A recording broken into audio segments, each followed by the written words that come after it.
Some people grow up surrounded by expectations. Others grow up shaped by their absence. Asma belonged to the second kind.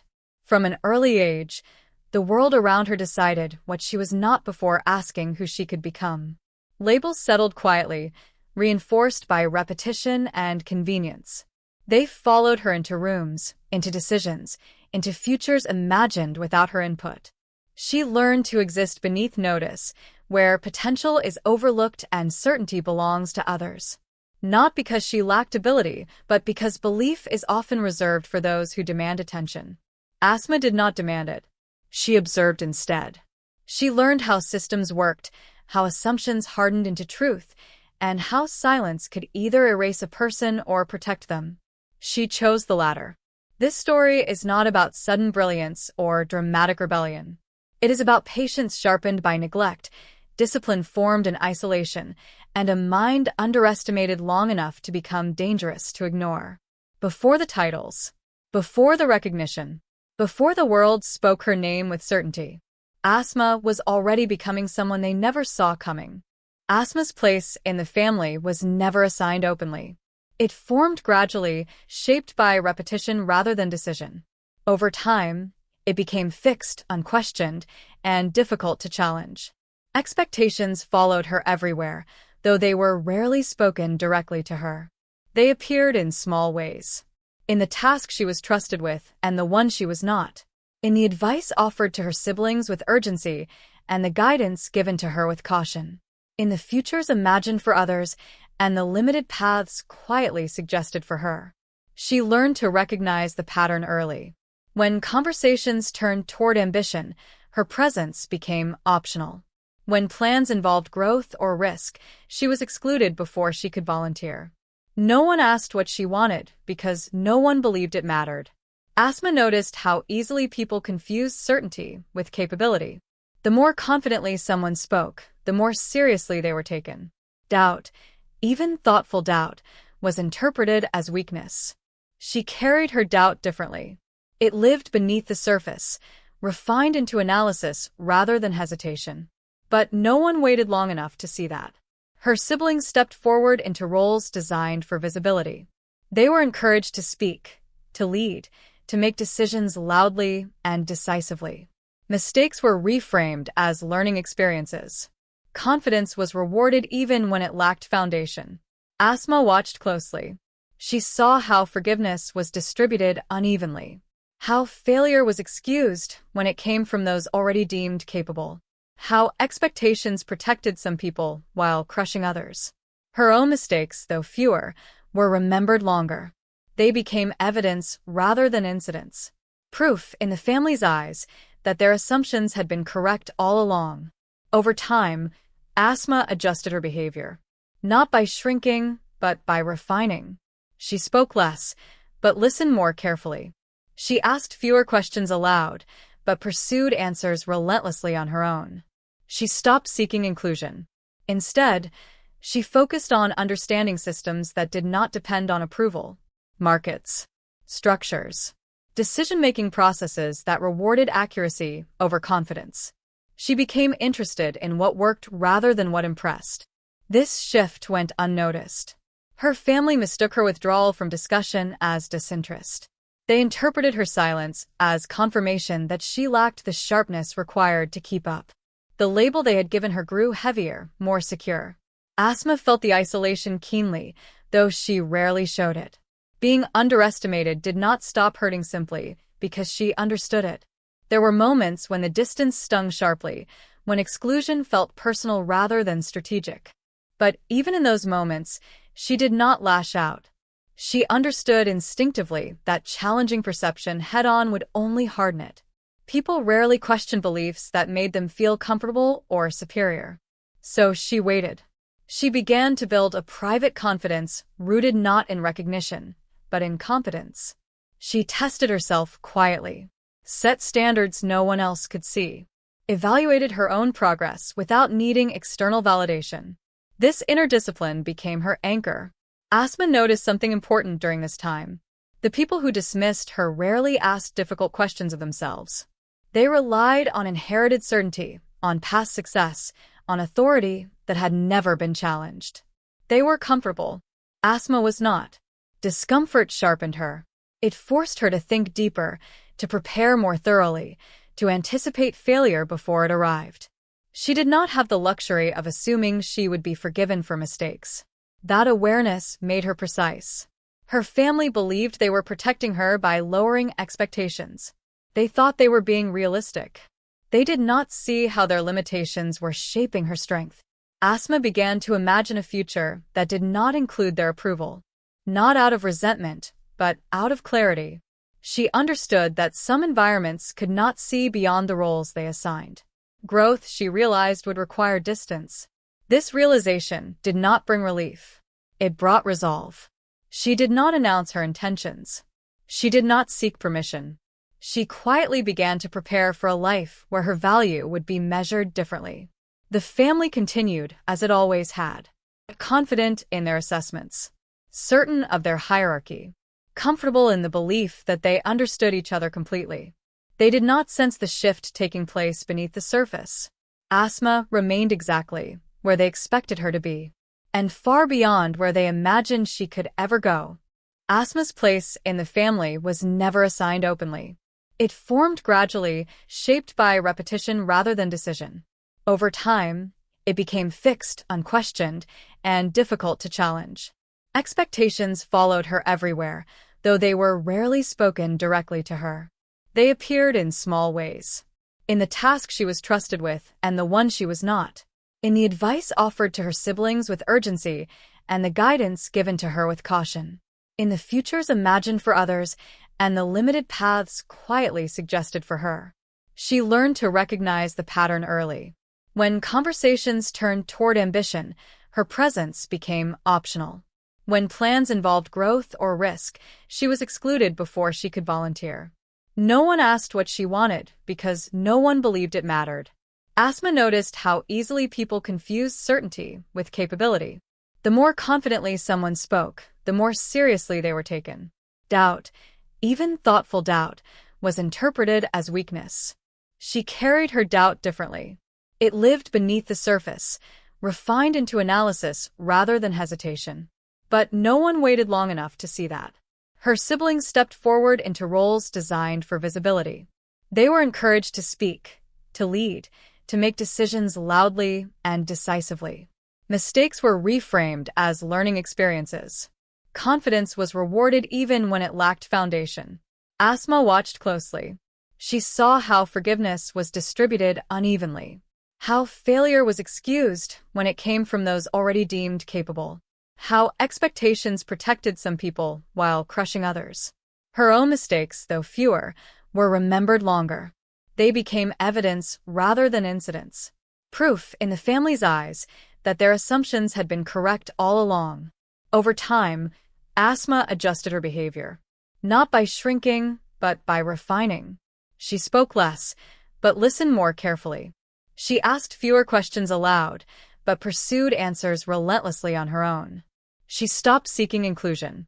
Instead, she focused on understanding systems that did not depend on approval, markets, structures, decision-making processes that rewarded accuracy over confidence. She became interested in what worked rather than what impressed. This shift went unnoticed. Her family mistook her withdrawal from discussion as disinterest. They interpreted her silence as confirmation that she lacked the sharpness required to keep up. The label they had given her grew heavier, more secure. Asma felt the isolation keenly, though she rarely showed it. Being underestimated did not stop hurting simply because she understood it. There were moments when the distance stung sharply, when exclusion felt personal rather than strategic. But even in those moments, she did not lash out. She understood instinctively that challenging perception head-on would only harden it. People rarely questioned beliefs that made them feel comfortable or superior. So she waited. She began to build a private confidence rooted not in recognition, but in competence. She tested herself quietly, set standards no one else could see, evaluated her own progress without needing external validation. This inner discipline became her anchor. Asma noticed something important during this time. The people who dismissed her rarely asked difficult questions of themselves. They relied on inherited certainty, on past success, on authority that had never been challenged. They were comfortable. Asma was not. Discomfort sharpened her. It forced her to think deeper, to prepare more thoroughly, to anticipate failure before it arrived. She did not have the luxury of assuming she would be forgiven for mistakes. That awareness made her precise. Her family believed they were protecting her by lowering expectations. They thought they were being realistic. They did not see how their limitations were shaping her strength. Asma began to imagine a future that did not include their approval. Not out of resentment, but out of clarity. She understood that some environments could not see beyond the roles they assigned. Growth, she realized, would require distance. This realization did not bring relief. It brought resolve. She did not announce her intentions. She did not seek permission. She quietly began to prepare for a life where her value would be measured differently. The family continued, as it always had, confident in their assessments, certain of their hierarchy, comfortable in the belief that they understood each other completely. They did not sense the shift taking place beneath the surface. Asma remained exactly where they expected her to be, and far beyond where they imagined she could ever go. There comes a point when misunderstanding hardens into certainty. For Asma, that point arrived quietly, without drama, and yet it carried the weight of finality. It happened during a family discussion that revolved around expansion, opportunity, and leadership. The kind of conversation she had heard many times before. She listened as she always did, absorbing the direction of thought, the assumptions beneath the confidence. What struck her was not what was said, but what was decided without her. The future was being shaped in front of her, roles assigned and paths outlined, and her absence from those plans was treated as self-evident. No explanation was required. No justification offered. Her exclusion was as natural to them as inclusion was to others. Asma felt something settle inside her then. Not anger. Not sadness. Recognition. This was not temporary. This was not oversight. This was belief. The realization changed how she heard everything that followed. Advice sounded hollow. Encouragement felt conditional. Concern revealed itself as limitation, disguised as care. She became acutely aware of the way she was seen. As someone whose potential was capped before it could even be tested. Someone whose ambition, if it existed at all, was assumed to be modest and manageable. The clarity was painful, but it was also freeing. Asma stopped waiting in that moment. Stopped hoping that consistency would earn reconsideration. Stopped believing that proximity alone would grant understanding. She understood now that staying would require her to accept a smaller version of herself. That was not a compromise she was willing to make. The decision to step away did not form overnight. It emerged gradually, strengthened by every confirmation of what she already knew. Each interaction reinforced the same truth. Her growth would always be seen as an anomaly, never as expectation. She began to imagine distance, not as loss, but as space. Space to think without interruption. Space to try and fail without judgment. Space to build something without carrying the weight of disbelief. Asma did not announce the shift. She did not withdraw dramatically or make a statement of intent. She simply redirected her energy inward. She started preparing in ways that looked insignificant from the outside. Gaining skills quietly. Studying independently. Building knowledge that could stand on its own without endorsement.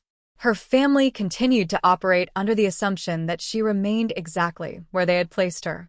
Their confidence in that belief only grew as Asma stopped attempting to correct it.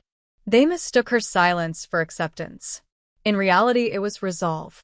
Asma felt the distance between who she was becoming and who they believed her to be widen steadily. It created moments of quiet grief. She mourned the version of support she would never receive, the encouragement that would never come. But she did not allow that grief to anchor her. Instead, it sharpened her focus. She began to understand that proving herself within the family structure would never satisfy her. Even success would likely be reframed as exception rather than capability. True validation, she realized, would have to come from outside. The clarity of that understanding was unsettling, but it also carried relief. It gave her direction, a reason to move forward without waiting for permission. Asma accepted the truth fully. Her family would not see her until she stood somewhere they could not ignore. And to get there, she would have to leave their shadow behind entirely. That decision marked the end of one phase of her life, and the quiet beginning of another. Leaving the familiar did not feel heroic to Asma. It felt disorienting. The structure that had defined her life for so long disappeared faster than she expected. Without the daily rhythm of family expectations, there was no external measure of success or failure. No one watching closely enough to judge. No one invested enough to intervene. At first, the freedom felt uncomfortable. She was forced to confront herself without distraction. Every decision mattered now because there was no one else to absorb the consequences. The safety of being underestimated was gone. In its place stood uncertainty, raw and demanding. Asma welcomed it anyway. She began at the edges of the business world, where visibility was low and risk was manageable. She observed operations others ignored, studied how small decisions accumulated into large outcomes, paid attention to inefficiencies that were dismissed as normal. She did not chase prestige. She chased understanding. Her early efforts were modest, almost invisible. Small projects, limited resources, narrow margins for error. Progress was slow, but it was real. Each step forward belonged entirely to her. There were setbacks, mistakes that carried real cost, moments when exhaustion threatened to outweigh ambition. But without an audience, failure lost its shame. Asma learned quickly. She adjusted strategies, refined processes, rebuilt quietly when something did not work. The discipline she had developed in isolation now served her well. She was methodical where others rushed, cautious where others assumed. Time passed differently here. While her family continued to operate within established systems, confident in inherited success, Asma was building resilience from the ground up. Every lesson was earned, every improvement deliberate. Loneliness surfaced often during this period. Not the dramatic kind, but the persistent awareness of standing alone. There was no one to reassure her when progress slowed. No shared certainty to lean on. She relied instead on evidence. Numbers. Outcomes. Patterns. These became her language of validation. They told her when she was improving and when she was not. They did not lie or soften disappointment. Asma trusted them. Gradually, opportunities expanded.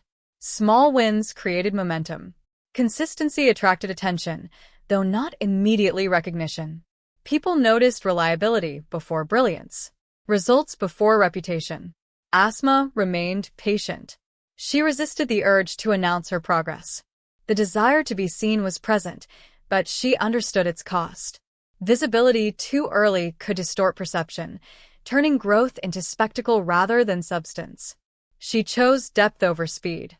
The confidence she developed during this time was different from what she had seen growing up. It was quieter, less dependent on approval, rooted in repetition rather than praise. By the time others might have labeled her successful, she was already focused on sustainability. Asma understood something her family never taught her. Growth that comes without permission must be defended with discipline. There would be no safety net if she miscalculated. That knowledge did not frighten her. It steadied her. She was no longer trying to fit into a frame designed by others. She was building one of her own.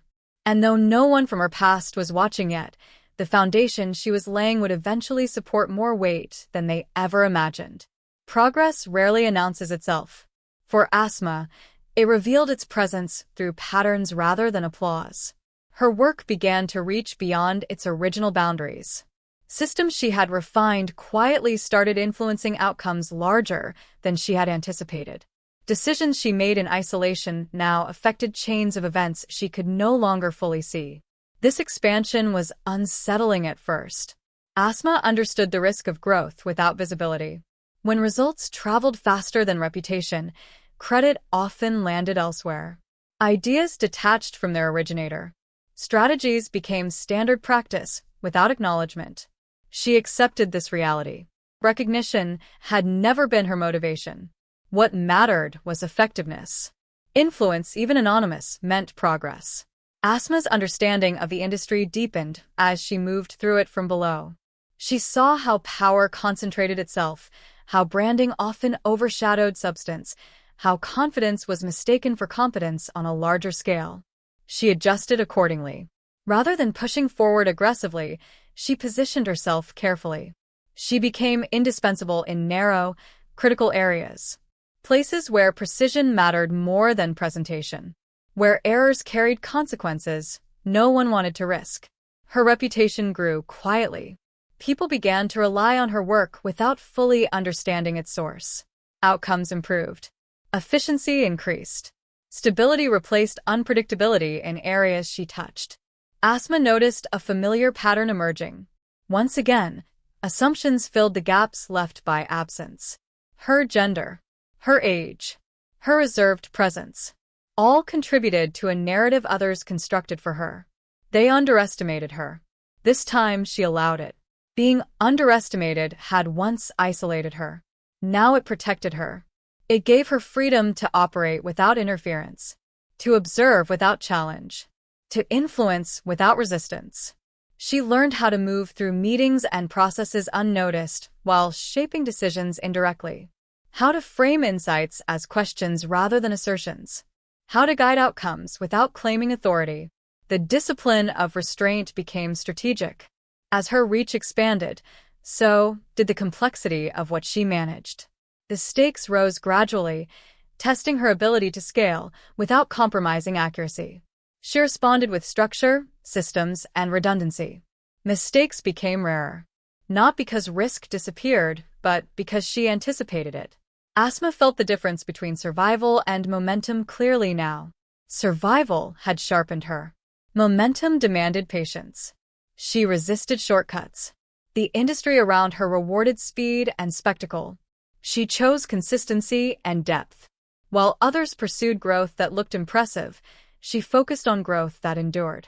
There were moments when recognition almost arrived. When her name hovered at the edge of conversation before being replaced by something more familiar, more acceptable. She did not intervene. Her time was not yet. Asma understood that credibility built in silence could withstand exposure later. Reputation earned slowly would not fracture under scrutiny. She continued. Unseen by those who once defined her limits, Asma was now shaping outcomes within systems far larger than her family's sphere of influence. The irony was not lost on her. The very world she had been deemed unfit for was beginning to move according to frameworks she had designed. And soon invisibility would no longer be possible. Asma did not recognize the significance of the opportunity at first. It arrived like many others before it, understated and wrapped in routine. The scale was larger, the expectations higher, but the structure familiar. What set it apart was influence. The brand involved carried weight across the industry. Its name shaped trends, dictated standards, and attracted attention by default. For many, association alone was considered success. Asma approached it differently. She focused on the mechanics rather than the prestige. On what needed correction, not what needed promotion. On stability, not visibility.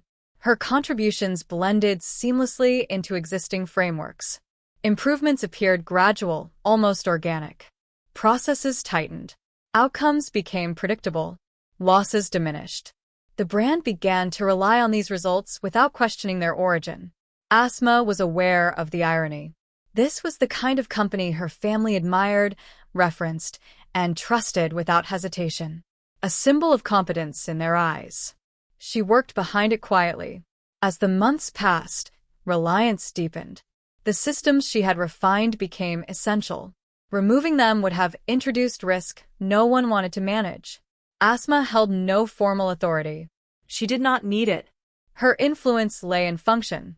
She learned how decisions moved upward, how credit was assigned, how visibility was negotiated. None of it surprised her. The same dynamics she had witnessed within her family played out here, simply at a larger scale. Confidence protected the visible. Competence protected the operation. Asma belonged to the latter. With increased dependency came increased scrutiny, not of her but of the systems themselves. Questions emerged about sustainability, about leadership, about long-term direction. Asma provided answers without attaching her name to them. She understood the delicate balance of presence and absence. Too much visibility would invite resistance. Too little would erase impact. She navigated the space carefully. The brand's leadership began discussing transformation. Not publicly, but internally. Subtle shifts in language. New priorities. Acknowledgement that something within their operations had fundamentally improved. They searched for reasons. Asma continued working. She felt the tension building long before anyone else did. Growth was reaching a threshold where anonymity would no longer suffice. The systems were too integral, the strategies too specific. Eventually, someone would ask who had designed them. Asma prepared for that moment quietly. She documented, organized, ensured that every decision could be traced logically, independently of reputation. Evidence would speak when words were unnecessary. The convergence was inevitable now. The industry's favorite brand, confident in its leadership and image, was moving closer to a truth it had not anticipated. The truth that its most critical transformation had not come from experience or legacy. It had come from someone no one had bothered to notice. And when that realization arrived, it would not only disrupt the company.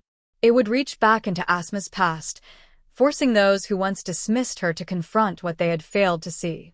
The shift did not arrive with announcement or ceremony. It surfaced through discomfort. Questions began circulating in spaces Asma had never been invited to enter. Meetings stretched longer. Reports were re-examined. Patterns that once felt incidental now demanded explanation. The systems were too consistent to be accidental. Leadership sensed it before they named it. Something foundational had changed within the organization, and its origin could no longer be attributed to momentum or luck.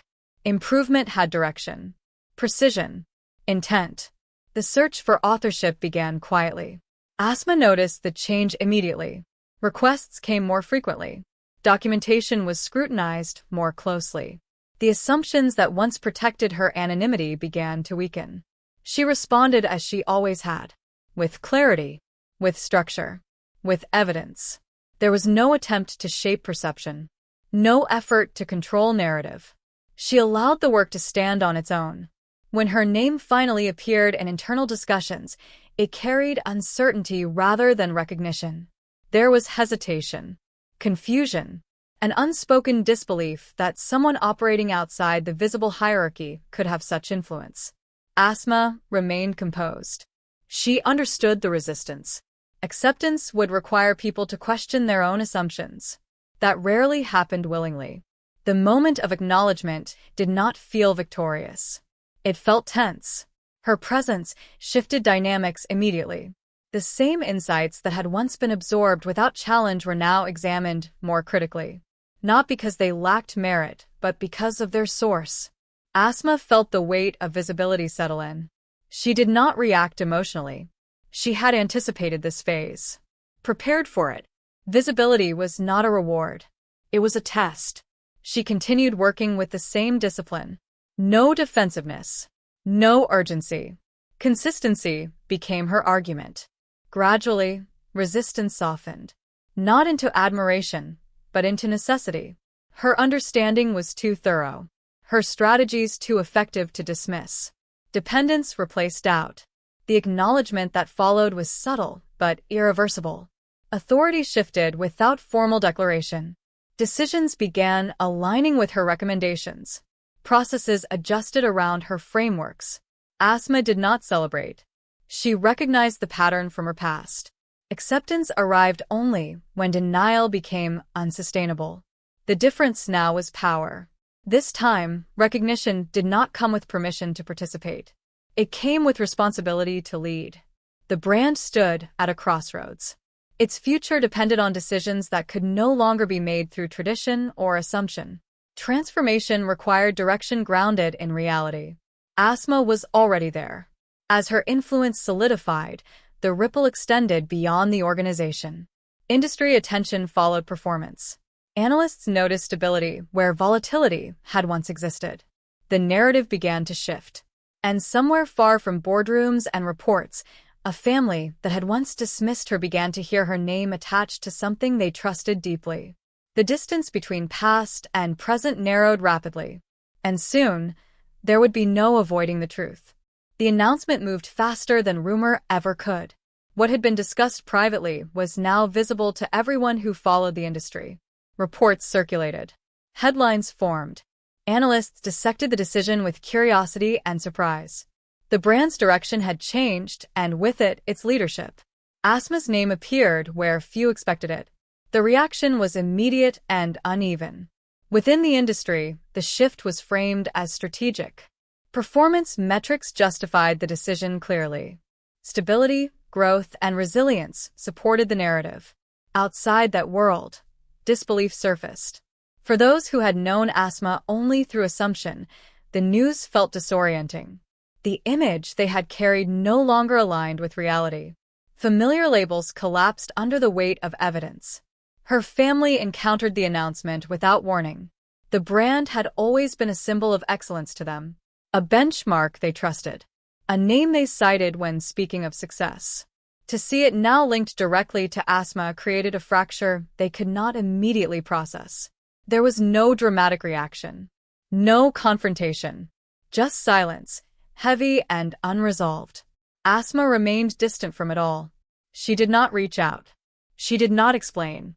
She understood that explanations offered too early only softened accountability. Reality was doing the work more effectively than words ever could. Within the organization, her role solidified quickly. Authority was formal now, though it changed little about how she operated. She continued to prioritize structure over spectacle. Decisions were deliberate. Communication precise. The pressure increased, but it did not overwhelm her. She had lived under pressure long before recognition arrived. The industry adjusted around her leadership. Confidence followed consistency. Doubt faded as results continued to speak. For Asma, the moment carried no sense of revenge. There was no satisfaction in being proven right. Only clarity. She had not risen to contradict anyone. She had risen because she was prepared. The distance between her past and present no longer required justification. It existed as fact. And for those who once decided her limits without asking, that fact was unavoidable. Success did not erase the past as cleanly as others imagined. For Asma, it illuminated it. With authority came attention, and with attention came attempts to reconnect. Not only from professional circles, but from places she had long since learned to keep at a distance. Her family's awareness of her achievement shifted something fundamental. The assumptions they once held could no longer stand unchanged. Yet acknowledgement did not arrive fully formed. It carried hesitation, discomfort, and an unspoken desire to move forward without revisiting what had been broken. Asma observed this from a distance. She understood the temptation to rewrite history, to pretend that misjudgment had been misunderstanding.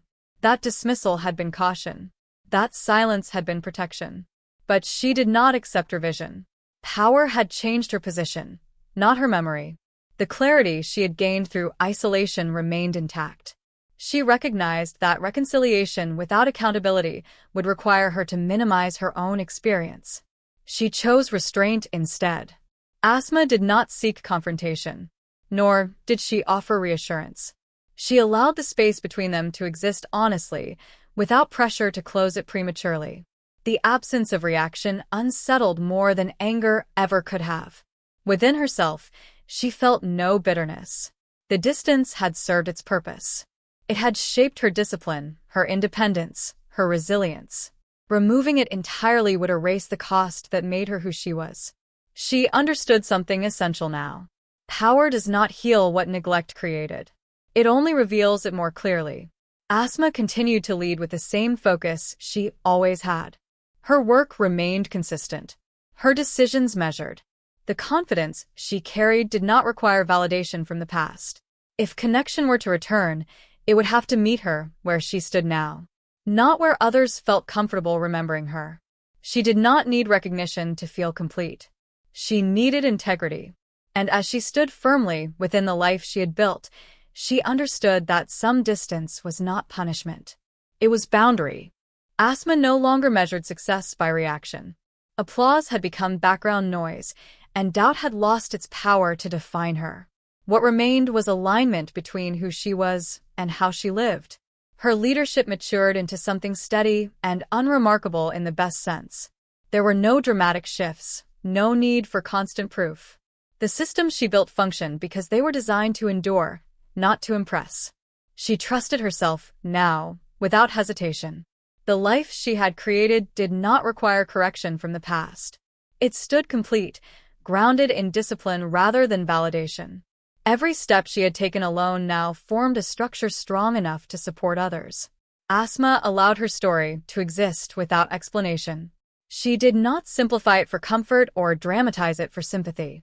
It remained complex, honest, and intact. Those who understood it did so because they were willing to look beyond assumption. Her family's perception shifted slowly, unevenly, and incompletely. She did not wait for it to settle. Some gaps would remain, and she accepted that without regret. Distance had taught her what closeness never did. Asma's name carried weight now, but it belonged to her alone. It no longer required defense. It no longer invited correction. She understood that intelligence does not always announce itself, and strength rarely demands recognition.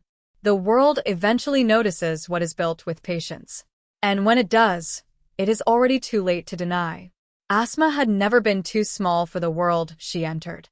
The world had simply taken time to catch up to her. In the end, Asma did not win by proving anyone wrong. She won by refusing to become smaller to fit the limits placed on her. The world often mistakes silence for weakness and patience for lack of ability. It rewards confidence quickly and understanding slowly. But time has a way of exposing what performance cannot sustain. Asma's journey was never about revenge or validation. It was about ownership of her mind, her choices, her future. She learned that intelligence does not need permission to grow, and strength does not require an audience. When belief is absent, discipline can take its place. When support is missing, structure can be built from solitude. Not everyone who doubted her failed her out of cruelty. Some simply could not imagine more than what they had already seen. That limitation was never hers to carry. Asma walked forward without rewriting her past or demanding apology. She carried it honestly, allowing it to inform her boundaries rather than define her worth. Success did not make her louder. It made her clearer. And in that clarity, she became undeniable. This was not a story about being underestimated. It was a story about becoming uncontainable.